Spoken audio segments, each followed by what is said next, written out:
Chief Mastin, Mastin Monday. Thanks for coming in. I like that name. Yeah, Creative. I like it. We should have debuted that name earlier. sure. Well, good morning. How are you? How are you today? Good. I brought Sam this morning. So, Public Works Director. right. I bet City you get a engineer. lot of phone calls. Yes. Is your voicemail thing full? Today? I delegate. Oh, there you go. Good idea. I suppose everybody asks you, when's the cleanup end? When's Yeah. the last time they're going to come by my house? So last week we met internally, and Mastin said, well, we meet on Mondays. I have a standing radio spot. Maybe if you'd like, you can piggyback on that. And Sure. so we've been posting on Facebook for a couple weeks now. Today starts the final round of pickup. Curbside pickup, tree debris only. We're starting in the northeast part of the lake. So Elliott Road, Sherman Drive, up in that corner. We'll be going clockwise around Lake Bemidji. Oh, okay. So we'll go down towards Ninemore, down into the industrial park, new and the old, around Lake Irving, and then up north through the downtown, and then north all the way through the city limits. So I did a drive through this morning. Things are moving pretty quick. We've got a lot on the first round. There were some areas that were really bad, as folks know. Mm-hmm. We've hit those 2 or 3 times now in anticipation of what we're calling the final round. So I do think people are getting pretty good service. I don't expect this to take terribly long. We estimated about 3 weeks to kind of get through that last, what we're calling the final round here starting today. So get your stuff out there. I'll be updating a map probably on a daily basis for the most part, as I think we'll be moving pretty quickly, and posting that on our Minnesota City Bemidji, or what is it, Bemidji, Minnesota City Hall is the Facebook page. So I'll get that out there if people want to like and follow that. That would be a good resource for you if you feel like you've been missed. Feel free to call our Public Works facility number directly. That's 218-333-1850. We can get you on a list. We can investigate. We're certainly willing to come back if we've missed somebody. We're going to be moving fairly efficiently here, so it's not uncommon for us to miss one little block or something. And so let us know. As always, no stumps, no construction debris, no general garbage. If that stuff's mixed with the piles, our staff have been leaving it behind, and we certainly don't want to do that. So if you want to pick that stuff out before we get there, that'd be awesome. The other thing to keep in mind is it is branches and logs. We can do up to a maximum of 16 feet. So if that helps folks out to not have to cut things up as much, that's certainly an option. The big thing I wanted to mention on the radio today is kind of the expectations. Our equipment is very large. We have large grapples. We aren't going to be able to pick up everything. And so I did a little drive around the east side of the lake this morning, and there's certainly a lot of piles that have been raked back up. They could be going other places. I wouldn't be surprised if the truck goes by. It's about a 4 to 5 foot grapple, and some of the piles are maybe 3 feet big. And so it's not very efficient for us to stop at this point if it's small twigs, leaves, branches, needles. Those are the things that we're kind of hoping that the residents can pick up and take care of themselves to help us out a little bit. The other thing to keep in mind is catch basins. If you're in a downtown area with curb and gutter, we are hoping that residents will help us out a little bit by getting out there and making sure that your catch basins are clean. I think we've done a pretty good job so far, but if we get a big deluge of water, which just happened recently over in the Wisconsin area, I believe, or Michigan area, so we certainly want to prevent that risk of flooding because those catch basins can't take on water. I've got actually a rake in the back of my vehicle right now as I go out pretty frequently when the calls come in. So help us out, take care of the ones in your neighborhood. And so those are some of the highlights from kind of our last round here. Like I said, I expect that to be end of August, first part of September before we're done. We're going to cut our contractors loose. And then we've got some more regular stuff to get done before the snow flies here in the next couple months. How dare you say that word? So, but that was kind of one of my updates. I wanted to get out there and let people know.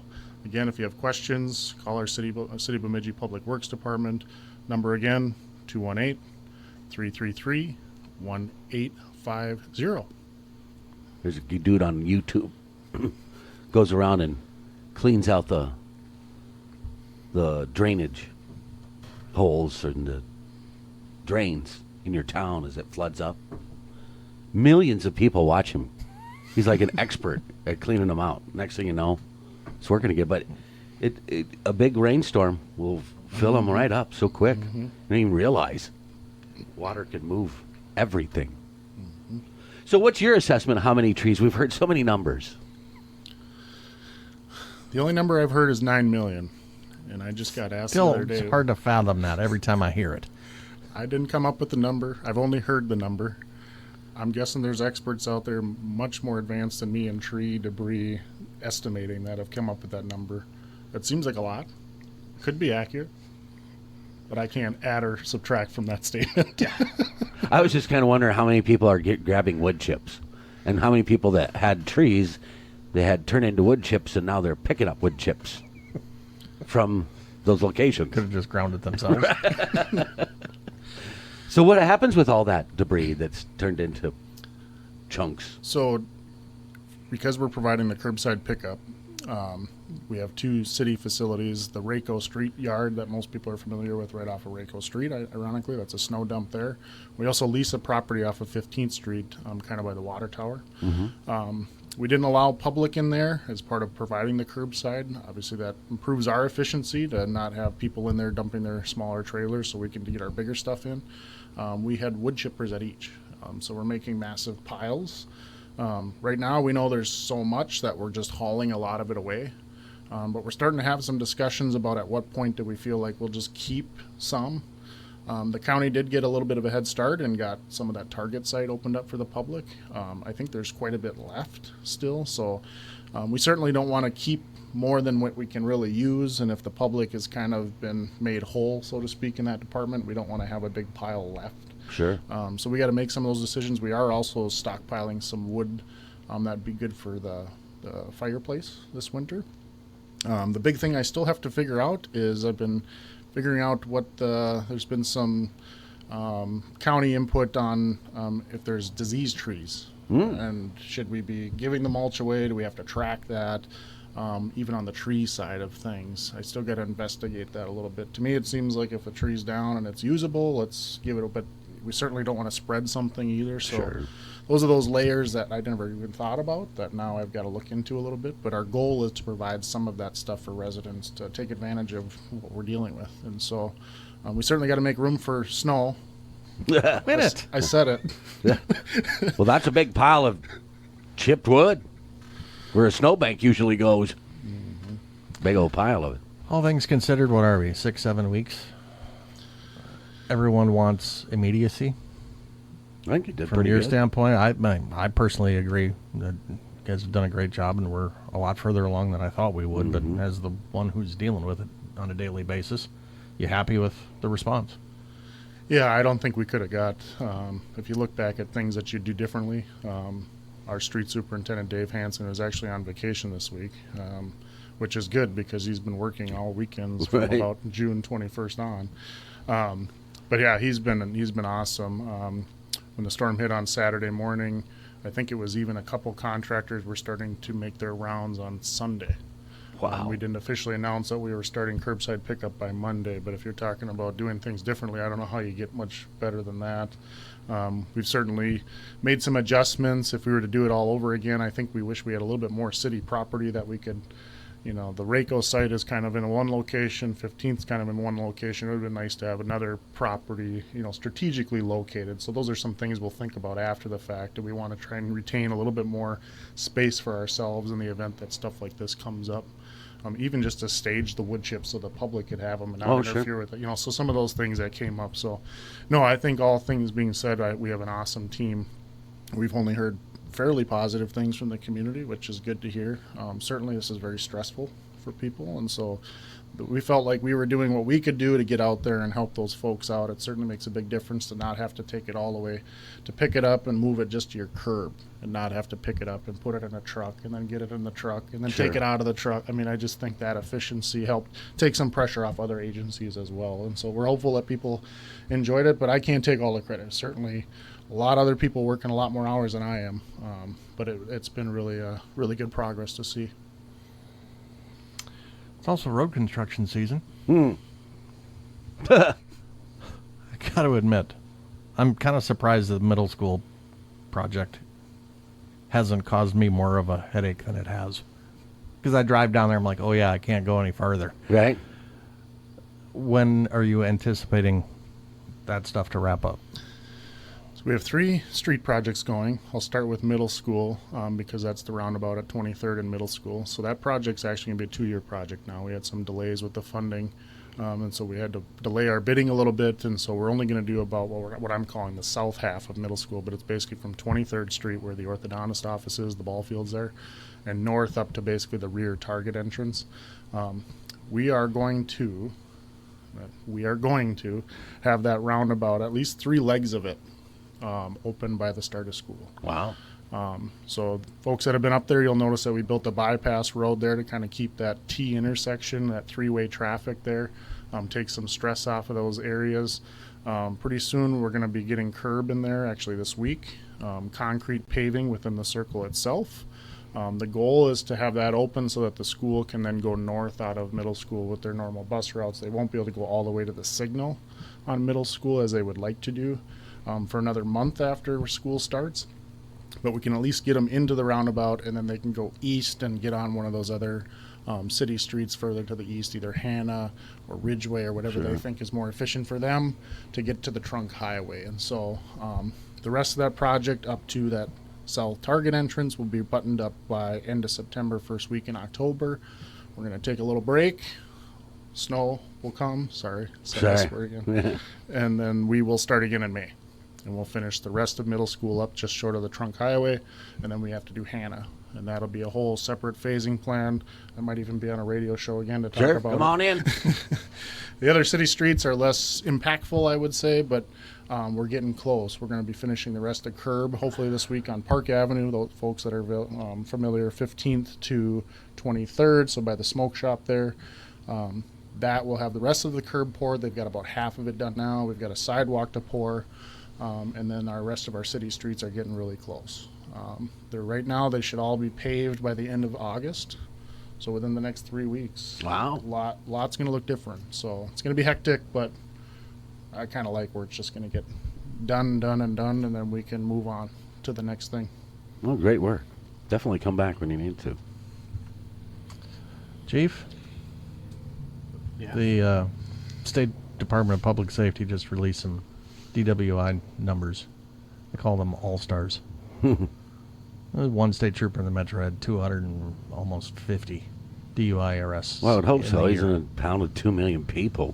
We had a lot of people in our area, several from your department, that made the all-star list. That's good and bad, isn't it? Well, That we have that many that need to be arrested? they're out there working, but yeah, it's unfortunate that we encounter that many people who are impaired on the roadway. And I would say we have consistently had officers who are recognized every year for at least the last, I want to say 5-6 years. Wow. We've had multiple officers who make a lot of arrests. I don't know the exact numbers, but I'm going to guess at least one of our officers is very close to that metro officer. Our officers do a great job up here. They are very, very proactive. And unfortunately, I think they would like to catch less. Right. But it's there and it exists. It's their job. Yeah. So, Don't do thankfully, it. yeah, It's avoidable. yeah, it is. I'll segue a little bit back to the expectations because I've heard a few people, and we really have to remember, obviously this was a community response, and it's been fantastic. You mentioned a lot of people are back to normal, and they have kind of forgotten about this big storm that happened, and there's still people who have piles in their yard, Right. damaged roofs, as a community, we still need to help each other out. But part of that help is a little bit of understanding. And I'll plug the tree picking up. This isn't a lawn service. It was done really to get us through the hard stuff. And Sam's team has knocked it out of the park. But we got to be realistic that we can't pick up all those little twigs. That we all have to have a little buy-in. And even now Sure. we look around to our neighbors and we say, hey, They might not be able to clean up that last wheelbarrow load, but maybe I can go over and help them out. With that, I'll plug parking. I know it's never popular, but it's also a necessity, especially when snow's coming. I got to say it too. But we've started calendar downtown parking enforcement. I mean, across the city, there's like 26 different zones. So when you're parking around, read the signs. We're back to writing tickets and reminding people. We need that turnover. We need cars moved. There's room now that Sam's crew has picked up all the brush piles. We can see when it happened how important. I often get questions about calendar parking. Why do we do it during the summer? There is no snow. Well, there's other things that happen. Sure. There's other Fire reasons. trucks. Fire trucks. I mean, if you looked at, I think I mentioned it before, 11th Street. I mean, it's already a narrow roadway. It's a narrow area. And then now we start mixing in piles of trees and branches and cars. There's no way you even get a big truck through some of that, so let alone a fire truck or an ambulance. That's why it exists. And we return back to that. You know, BSU's starting to move kids back in. It is that time of year. Oh, wow. What, next week? Yeah. Well, athletes, if not, they're starting to show up. And Football and soccer have been there for. yeah, When's half freshman there you day? got to be a couple of weeks, I hope. Summer goes too fast. But we Right. always put out a warning system, if you will, instead of writing tickets. You know, they're all Sure. new to town. Some of them have never experienced parking. So when we concentrate in that area, it's just we're issuing warnings just to. Oh, we want to educate people. I mean, most people are good, you know. And most Well, there's a people- sign on the street, right, that There says when is. you can park there? There is, but if Gotcha. you don't People know, you don't know. People don't look for that. They don't. So we just want people to, follow the rules, and we want to educate them to help them to people to do that. So Sam, why is it that roads that you are redoing are getting narrower? That's a good question. A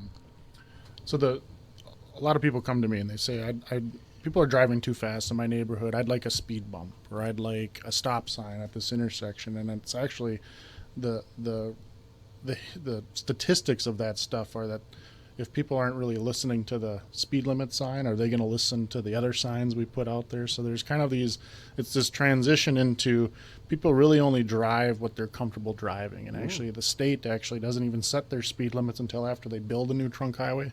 They let people drive on it, and they start looking at what is the average speed. It's about the 80th percentile of that speed. Then they set the limit. Huh.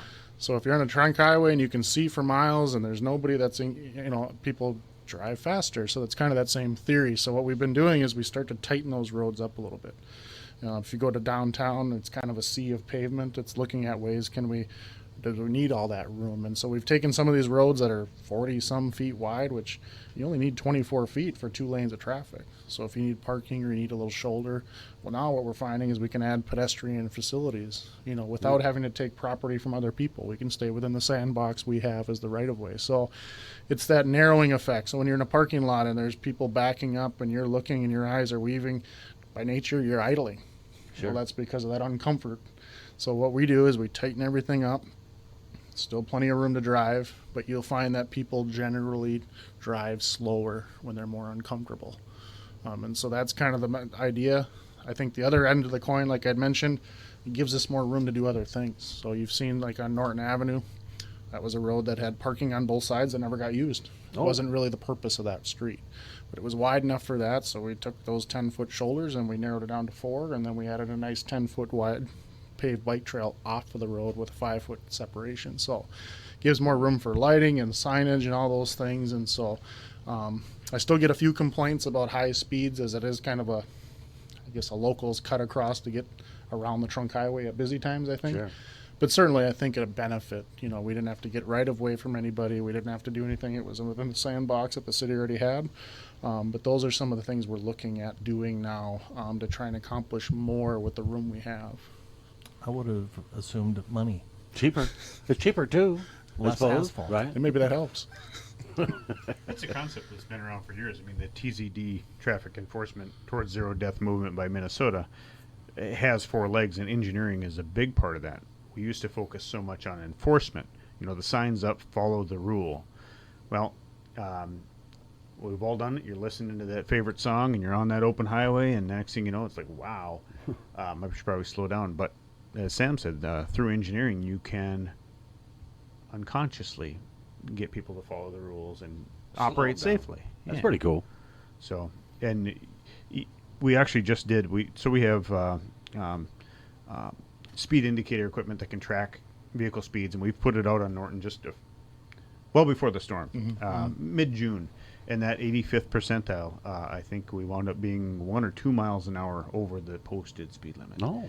So there are those high flyers. You're going to have those on every road, yeah. and those are tough to catch. But those are the ones that get people's attention. Those are the ones that get residents' attention. Sure. And not that we won't go out and try to catch those people, because no matter how narrow you make the road, they're going to drive. But for the most part, Sam's absolutely right. It's the road construction that slows people down, and it has worked on Norton Avenue. It was worked on other, like 30th Street. When I first started here, 30th Street was really wide. And even though it was right on the north end of the town, it was 30 miles an hour. And it was not uncommon to get people going 50, 55 I bet. all the time. And now that we've narrowed it down, put a bike trail, it's pretty rare to get people over 35, 40, that general. And it's good because there's parks there, baseball field, Yeah. basketball fields. It's better than have to have. But way better outcome through thoughtful engineering rather than just out writing people tickets, which really just doesn't do what you want it to do. True. Well, Sam, certainly come back and give us another update. Yeah, for sure. Anytime you need. Thanks for having me today. Thanks for stopping by, Mike fellas. giving up his spot. Right? There you go. Sharing it. Anytime. Sharing. Easy day for Gee.